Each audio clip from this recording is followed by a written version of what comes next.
masama ba to compete against someone? Is there such a thing as being overly or even unnecessarily competitive? Pag-usapan natin yan in this new Trying Hard podcast episode.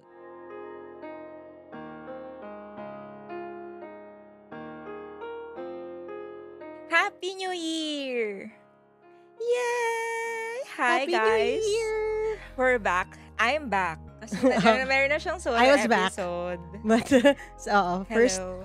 I guess first episode na featuring Boss Z for 2024.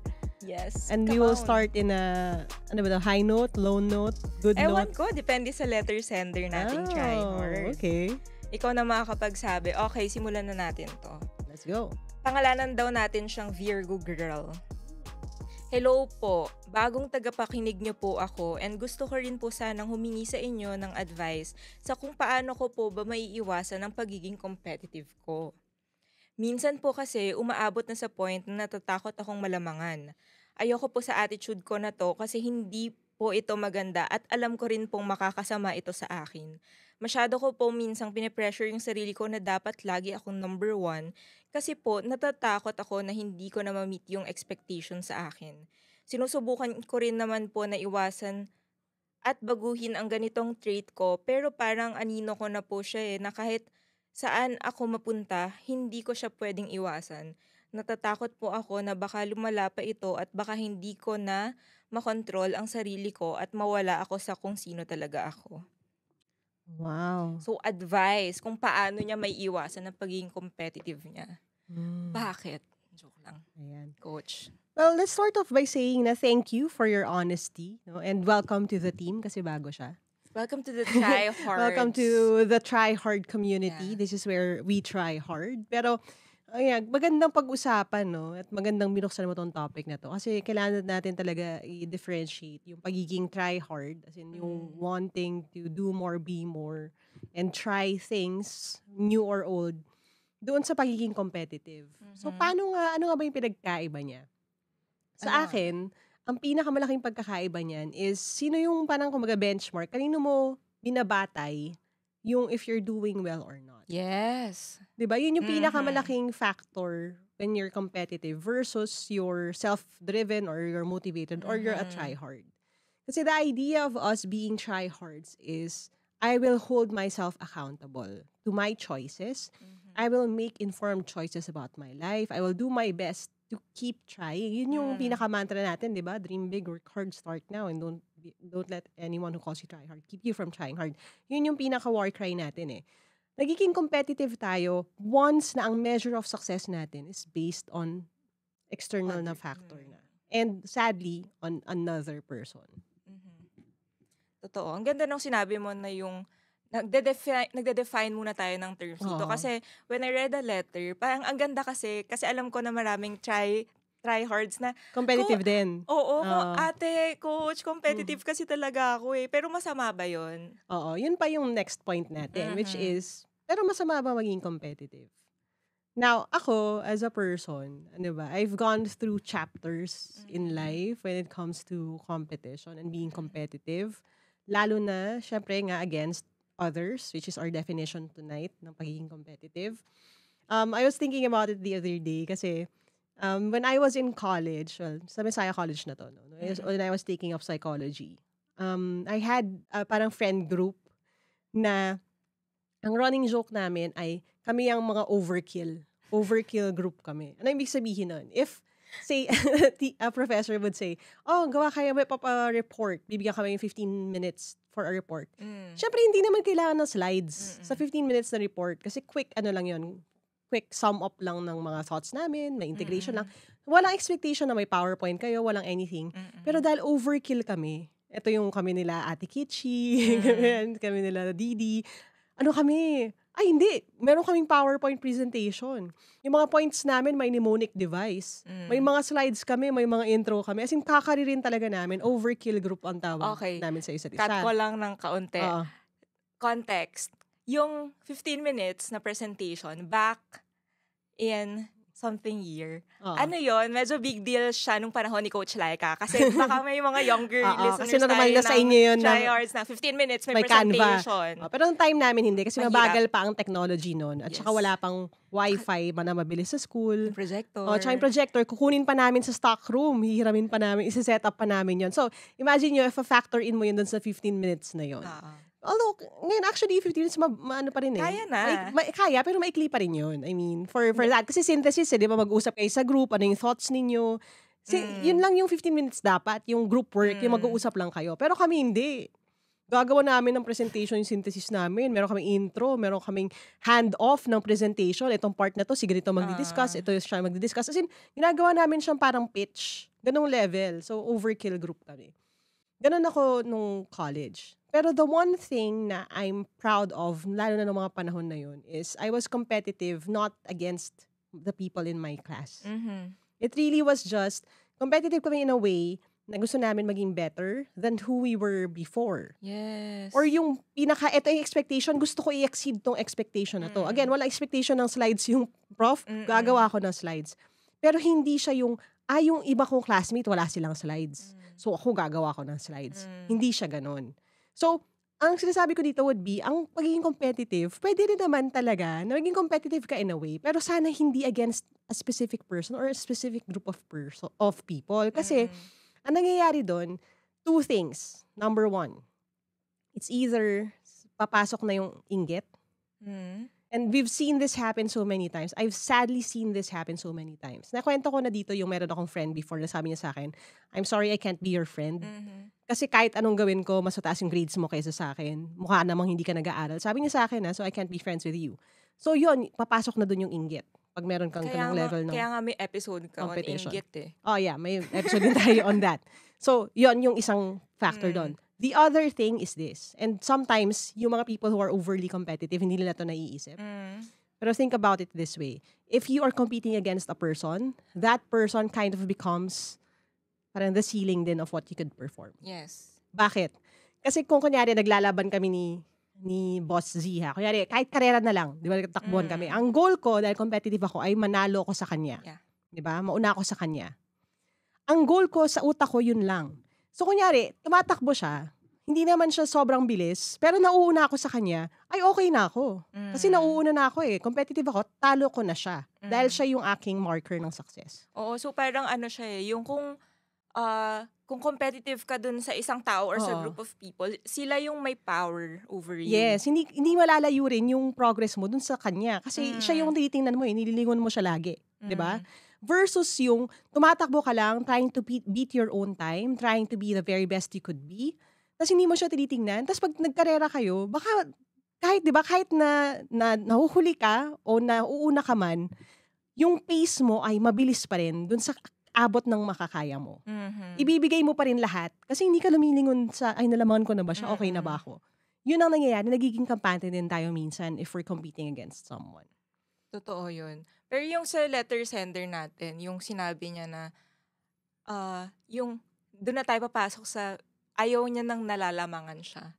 Meron kasing mga competitive people na wala naman silang ginagawa. Akala mo nalalamangan sila. Hindi, meron din naman talagang ganun. And ano ba, I wish I didn't have insight on this. Kasi kung wala akong insight dito, ibig sabihin, kung wala akong insight dito, ibig sabihin hindi ako nasaktan.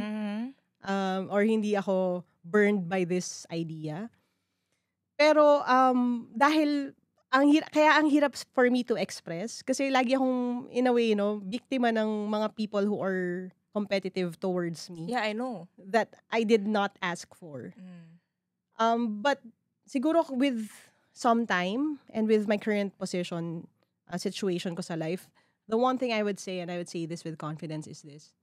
This is the sad part. I've seen it play out as in for years. Kasi ito yung mga tao na nakita ko na yung, hindi na lang kami nagsisimula na nag-compete siya sa akin Pero nakita ko na yung parang fullness of time, medyo umedad na, tumanda na gano'n. Hindi na cute. Hindi na cute.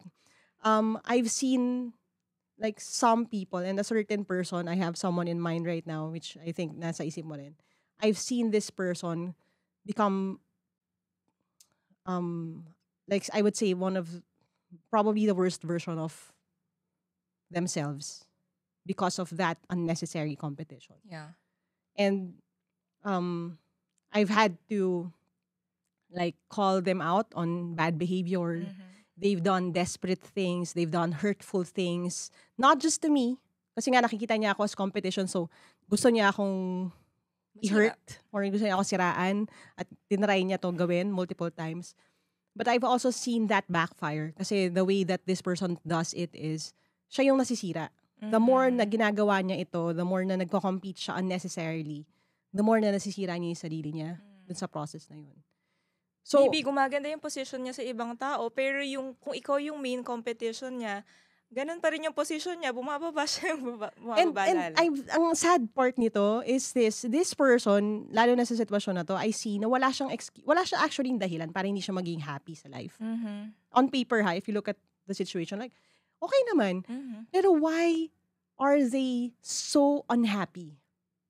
Like, saan galing tong depth ng pagiging unhappy niya sa sarili niya na kailangan niyang gawin itong mga certain things that don't make sense or like make these decisions that are hurtful not just to them but to people around them. Like, why does this person resort to this? It really is because of, yun nga, again, unnecessary competition.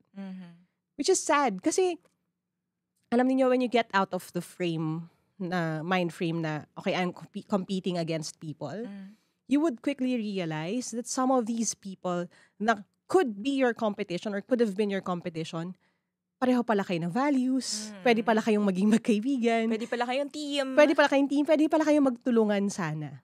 Pero once na meron na nung sa utak mo yung competition ko nung tao na to, sometimes magre-resort ka to even bad things just to put them down. Now, dito na tayo sa guidelines natin. No? Pero before that, let's just take a quick break. So, siya yung bumibili ng planner taon-taon kasi New Year, New You. Oo.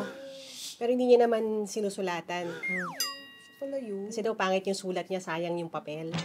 Tapos minsan, January, okay pa, sinusulatan niya, ginagamit niya. February, okay pa. Tapos susunod niyang bubuksan, September na. Ganun ka rin ba? Ako rin kasi, kaya nga gumawa ko ng sarili kong planner. Ito ang planner na para sa mga try-hard, kagaya ko. At dahil hindi nakakahiya maging trying hard, mas nakakahiya to not try at all, nilagay na natin sa cover mismo. This planner is undated, kaya pwede mo simulan gamitin kahit kailan. At kung makakalimutan gamitin pwede mong gamitin ulit. Walang masasayang na papel. But I should warn you, this planner is not for everyone. Parang yung podcast natin. Others may look at it and say it's too much or it's too messy. Pero I made these choices para hindi kayo mahiyang gamitin. This is the kind of planner you can use and abuse. Aside from the monthly spread, weekly spread, at yung task list, meron din siyang mga activity sheets that you can use sa inyong journey sa personal development. At kung ready ka na bumili para sa'yo o para panregalo, you can go to bit.ly/tryinghardplanner. And for the first 100 orders hanggang November 30, I will also include a dedication kung gusto nyo lang naman. You just let us know dun sa notes kung kaninong pangalan ang isusulat. Now, I always tell you to dream big, work hard, and start now. This planner right here is actually one of my big dreams, so thank you all for making it come true. All right, welcome back to Trying Hard podcast about being competitive. So, guidelines tayo. No? Okay, some guidelines, I guess, for being competitive. Number one, if you need to be competitive, may it be yung competition against yourself, like besting yourself. Like I always say, di ba, sukatin mo yung sarili mo dun sa effort, not sa result. So, ibig sabihin ko yan, kung estudyante ka, kung dati kang competitive against someone, ang gusto mo, mas mataas yung grade mo sa kanya, gusto mo rank 1 ka, gusto mo matalo mo siya. Pero, ang change ng frame of mind dun would be, ano yung ginagawa ko dati? Kung nalilate ako minsan-minsan sa pagsasubmit ng requirements or hindi ko nagagawa on time, ang gusto ko this SEM, I will be the type of student na lahat ng requirements ko magagawa ko on time if not early. And then, ang nangyayari, yung grades mo will be, lagi ko sinasabi, a healthy side effect of whatever that choice is. Yun din yung pinag-usapan dun sa planning actually, dun sa planning for 2024. So, that's one thing na sasabihin ko. Like, if you need to compete against yourself. Try to be a better you. But, number 2, if you can't do it, like I understand, meron talaga mga people na competitive yung nature or that's the only way that their brain works. Ako, competitive ako. Oo nga, well, competitive ka naman talaga. Pero meron ka bang one specific person that you're competing against? Wala naman. Competitive ka in what way? Hindi, sa sarili ko talaga. No, pero, I mean, yung nare-remember ka na competitive ako, na as in, against other people, siguro, grade school. Tapos nag-stop na ako ng high school kasi ayoko na. Kaya nga, pero ito nga yung guideline number 2 eh. So, number 1, if you must compete against yourself. Number 2, if you can't, like, if you need someone to compete with, like, kasi meron talaga, again, kung nasa phase ka na life mo, hindi mo talaga ito ma-let go. Sabi niya Virgo siya. Like, the little I know about that, kasi we don't adhere to that, na ano. Thanks to ang walang kwentang podcast. Pero dahil nakikinig ako ng podcast, eh, medyo may onti na akong alam. Pero yung mga Virgo type na medyo competitive talaga, at ultra, alam niyo yun, medyo, ano sila, detail-oriented, ganyan. If you really need someone to compete with, the second guideline would be this. May it be for positive things lang. May it be based on a change in your behavior, pero not affecting them. May it be you pulling yourself up, not pulling anyone down. Saka hindi mo tatapakan yung... just for you to win. So, ano ibig sabihin nun? If you're competitive against someone else, you're still being a better you in improving. Yung kumbaga na umuungus ka lang sa kanya. Yung nauuna ka. Kasi binibilisan mo. Pero wag kang tatawid nung line. Na in being competitive with someone, you would hurt them. Yes. Or you would set them up for failure, or sasaktan mo sila, sisiraan mo sila, kung ano na yung kasinungalingan gagawin mo, tapos pag kinonfront ka, sisinungalingan mo pa rin, ayaw mo pa rin aminin, ayaw mo magbago, ayaw mo mag-apologize. Like, don't be that person. Because again, I've seen it happen. And the sad part is, sometimes you would think, and I think kasi bata pa siya, na parang, hindi, ngayon lang to, habang bata ako. Pero the sad thing is this, pag napangawitan nyo siya, yung sinasabi, napangawitan, yung nakasanayan mo siya, pwedeng ganito ka pa rin kahit matanda ka na. And yung sinasabi nga natin, hindi na cute. At kung matanda ka na, it's good na naspotan mo na siya ngayon. Yeah. Ibig sabihin, may chance ka pa to change. Yes. And please, this is not, not to pull you down or not to put you down. This is really because I really want you to be happy. Like, even now, di ba, talking about that person that's unnecessarily competitive against me. Para sa akin, in my heart of hearts, even after setting boundaries, ang sa akin, I want this person to be happy sa sarili nilang paraan. And seeing this, yun nga, pagiging competitive, nagagawin ng lahat, tear them down, I feel bad for them.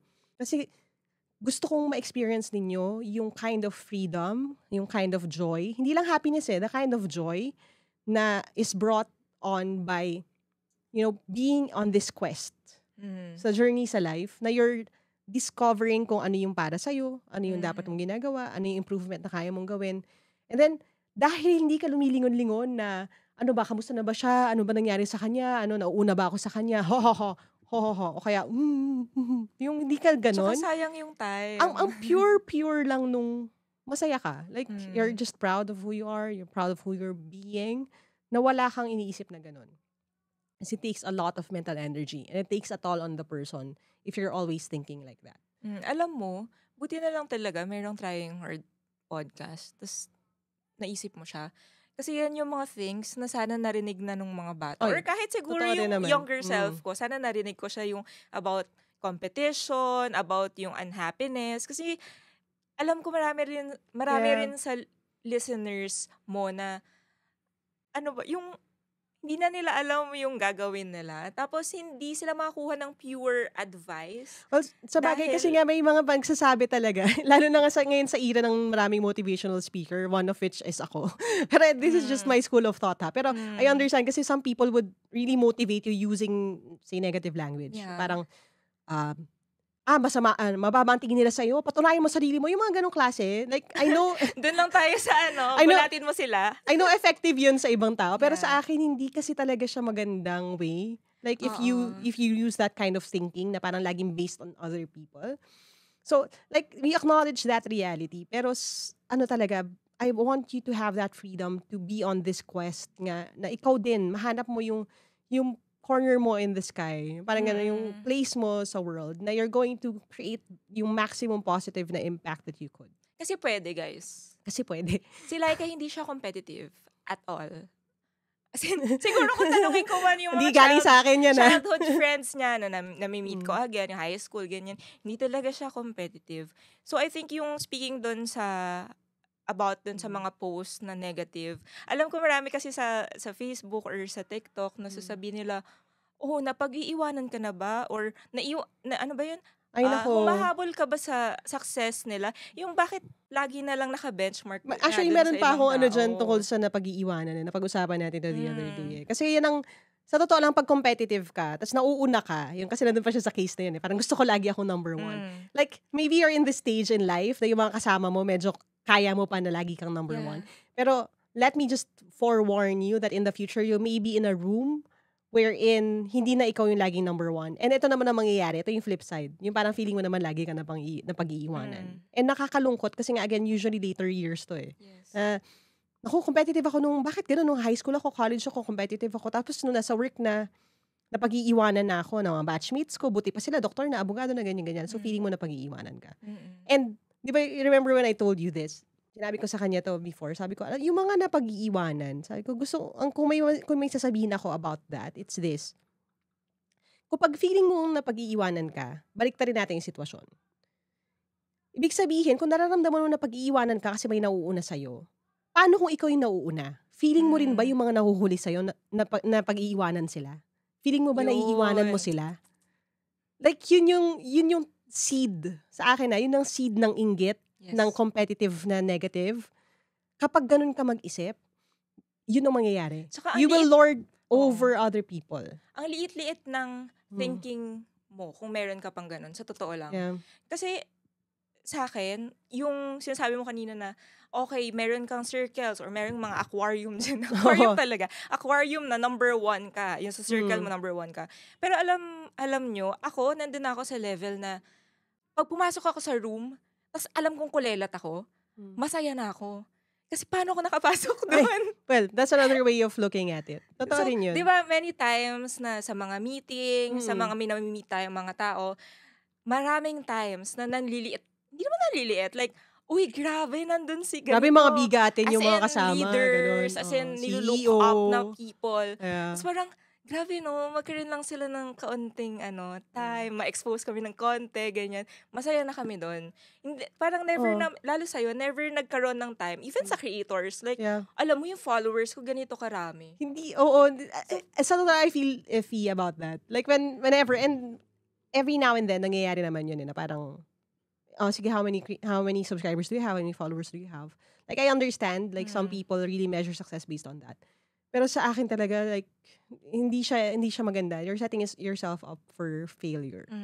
And that's the truth. When you feel like, parang, okay, am I smaller because of this? Or napag-iiwanan ako, nalalamangan ako ng iba? Kung feeling ko maliit ako dahil napag-iiwanan ako, paano kung ikaw naman yung nauuna? Magiging mayabang ka rin ba? Magiging proud ka rin? Pag lumingon ka, ay wow, napag-iiwanan ko na sila. Ganun yun ganun ang mangyayari. Same magkapatid yung thought process na yan. So, anong mas maganda? Edi just shake it off para hindi mo siya pinoproblema. Hindi mo siya kailangan. Like, there are people you could keep pace with. Ano ibig sabihin nun? Siguro lagi ko sinasabi sa output So, kunyari sa content creator friends. Meron akong friends na content creator. I don't measure their success sa views or sa subscribers. I hope they don't do it to me as well. Pero we can challenge each other dun sa consistency ng posting. Yes. Diba? Yung, may post ka na ba? O may video ka na ba? Paano kita matutulungan sa thumbnail? Paano kita matutulungan sa writing? O this could be a better idea. Like, yung process pa rin yung hinuhone ninyo versus the product. Kasi when you start doing that, when you start being on a quest to be a better person, you wouldn't really notice, like, sometimes you wouldn't even notice the distance that you've parang gone. And sadly, the distance then the gap na ilakad mo na in comparison din with other people. I'll share something quite intimate. No? So I was with a friend, si Mama Pao. So high school best friend, one of my high school friends. And we were talking about deep stuff or like really personal stuff. And then she goes on to say, alam mo pinagkaiba mo sa amin. Sinabi niya in fairness, I love you. But sabi niya, alam mo pinagkaiba mo sa amin? Sabi niya. Kasi, nag-grow ka talaga. Sabi niya sa akin, parang kinareer mo na mag-improve. Kinareer mo na maging self-aware. Gusto mong, tinanong mo yung sarili mo, paano ka magiging better. Sabi niya, kumpara sa amin, sabi niya, kumpara sa akin, like, ano ka na, ibang level ka na ng, parang nag-transcend. Yun yung interpretation ko. Nag-transcend ka dun sa kung sino tayo before. Yes. So, ibig sabihin nun, when we were talking, I was not, the goal, and in my mind, the goal is not to prove that, oh, I'm better, I've grown as a person. But, wala lang, natuwa ako na, parang nag-uusap lang kami, tapos yun yung realization niya na parang, yun yung difference. Parang sabi niya, kasi you really invested a lot of time in self-growth, in self-improvement, in therapy. And therapy. yung friend na yon ay more than 2 decades Yeah. na niyang friend. So, nakita na nila yung isa't isa ng Yes. nene pa sila, ganyan. The best and the worst of me. Yeah. So, I'm happy about that. Tapos parang na emotional din ako nung sinabi niya. Kasi, sometimes, when people are talking and they're just talking. But it was not like that. It was really, parang, hold on, you need to hear this. Something like that. So, sa akin, meron pa nga kasunod yun, which is, sana kami rin, di ba? Parang ganyan siya. Parang, pero, I'm glad. Kasi hindi ko hiningi yung observation, hindi ko hiningi yung compliment na yun. But again, when you keep, working on yourself, trying hard to improve, when you keep competing against yourself, trying to be a better you, these things happen. And it'll take time sometimes. People will start noticing it. But even after she said that, although it parang medyo may warmth sa akin, pero my automatic response was still, yeah, but I have so many other things to work on. But she brought me back and told me na, tanggapin mo na yung moment na to, parang i-acknowledge mo na natin yun before you start working on other things. Yes. So, that's what I want for you. Right? Yeah. So, yung pagiging competitive, it's not super a bad thing naman. Yeah, it's not. Nasa It's a good thing to start. It's a good way to start. Pero yung negative, nasabi na namin na may kilala kami na naging competitive siya, tapos sobrang happy niya sa buhay niya na gumagawa na siya ng masasamang bagay para lang matapakan yung si Laika. Yun na lang yung malinaw na explanation. At di natin pala lang papangalanan, wala nga gender yung wag yun ang huntingin. I'm using siya. Oo nga, wag yun ang huntingin. Hindi yun ang point. Ang point, hindi to blind item. Ang point is that, again, it happens. Oo, so Please yun don't be like yung baka maging ganun ka na sana hindi naman, and meron din yung sa future baka ganito yung mangyari. So parang beware. Pero mas marami naman tayong lessons from Laika about dun sa magiging competitive ba ako sa ibang tao, or ako ba sa sarili ko, ano ba yung ginagawa ko na ngayon, tas paano ba ako magiging better? Doon sa tinitingnan ko na tao na competitor ko, baka pwede ko siya tanungin ano yung ginagawa niya para maging better person. I-reverse engineer niyo yung process and then emulate yung person na yun and then improve on that process. I really want to encourage you guys kasi yung growth mindset is really, hindi siya madaling makuha or ma-adapt, but it's really helpful. And hindi lang sa current stage mo ng pagiging content sa buhay, but even in midlife crisis, later on, sa years mo, pag matanda ka na, it's the same vein eh. And you see sometimes people who are so unhappy, so parang desperate sometimes even, na they feel like walang meaning yung life nila and stuff like that. It's really, minsan, hindi naman lagi, pero minsan, ang ugat talaga nun is that, yung unnecessary niya, pag-compete with other people. At this age, dapat ganito na ako. Diba? 10 years ako sa company, dapat ganito na. Saan nanggagaling tong mga to? Itong mga noises na to, itong mga voices na to, na hindi naman necessary. It's really because of that din. So, competition, against other people, it's a good start. But if you can get to the point na you're competing against yourself, and not just in the results area, but in the process area, in improving who you are, not just what you can do, really, that is what I want for you.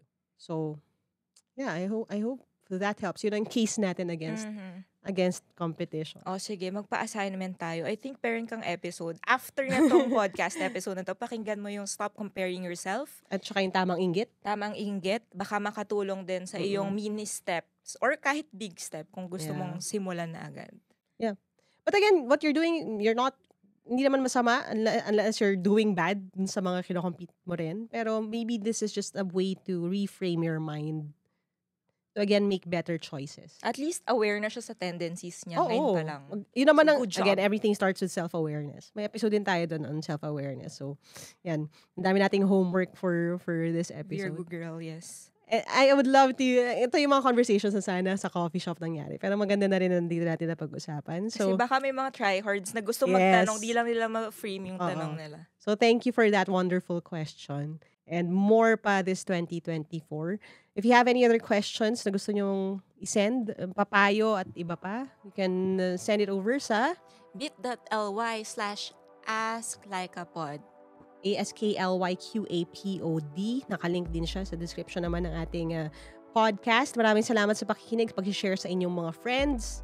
At yun, excited ako for more episodes, more conversations. Again, depth tayo this year. Yun ang goal natin. And I'll talk to you next time. As you always say, dream big, work hard, start now.